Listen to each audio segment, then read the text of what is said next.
Okay, so this is week 3, Clarify and Reset week. Time to wash this hair of mine, but this week we're gonna switch things up a little bit.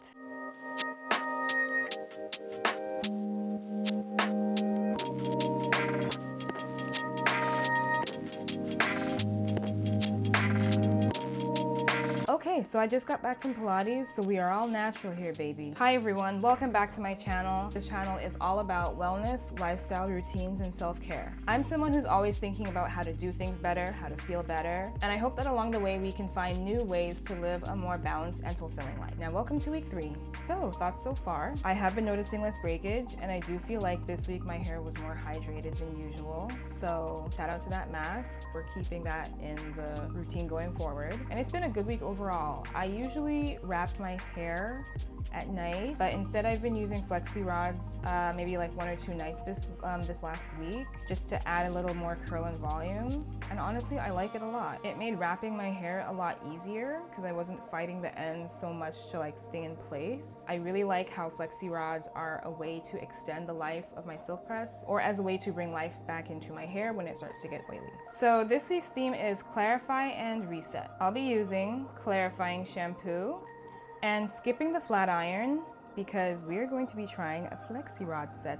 Removing product buildup is super important to me, especially when I'm doing styles that involve setting lotions or creams or gels or anything like that. I still tend to be heavy-handed with some products because I'm still trying to figure out exactly how much is enough. It's been a while since I've done Flexi Rods or any kind of roller sets on a consistent basis. I think literally the last time I've done these things like that was when I finished high school and started university, okay?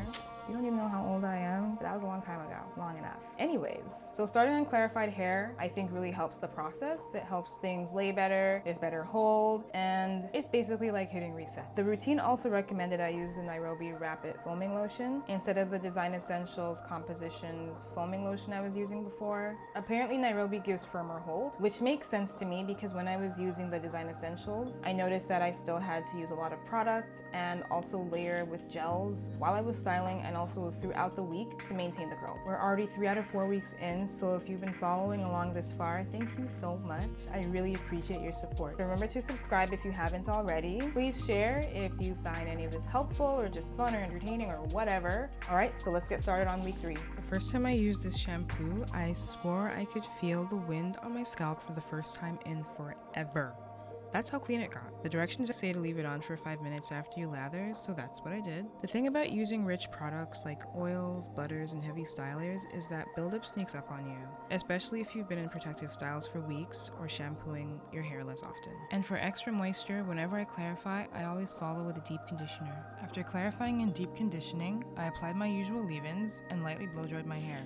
I prefer working on stretched hair instead of a wet set because it makes the curls smoother and helps them last longer. A little prep with the blow dryer makes a big difference in how the style sets and lasts, but this step is totally optional. It really depends on your personal preference and hair texture.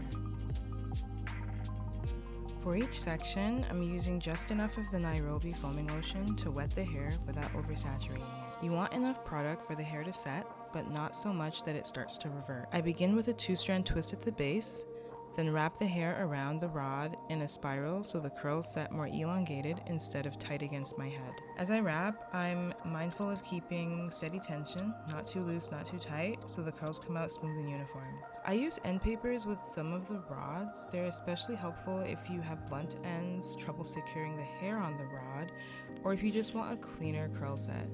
Honestly, I found them really helpful when I was first learning how to do Flexi Rods.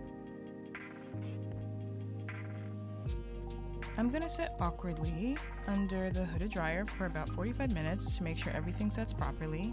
Air drying is an option, but it takes a long time for the hair to fully dry. Sleeping in them overnight is also an option, but honestly, I wouldn't recommend it. It's really uncomfortable. I find that using heat helps the curls set better and ensures everything dries evenly. So if this is something you plan to do often, I definitely suggest investing in a hooded dryer.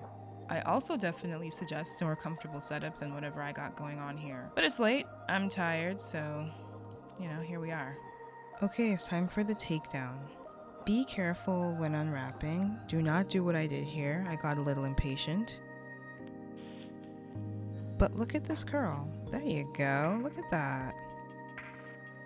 I'm gonna separate it a little bit now. Honestly, I like that starting with a 2-strand twist at the base makes separation easier later. To avoid frizz, I'll use a light oil when I separate everything fully after I've taken out all the rods and I'm ready to style it. Now, full disclosure, it was late when I finished, so instead of separating the hair, I just put on my bonnet and went to bed. I saved the full separation for the morning. So these are the final results. This is after a day of wear, and I really like how it turned out. This feels like such a good option for giving my hair a break from direct heat. We'll see how the curls hold up during the week. I'll keep you updated on my socials. Thank you so much for watching. Make sure you subscribe, let me know your thoughts, and I'll see you in week 4 for the final week of this series.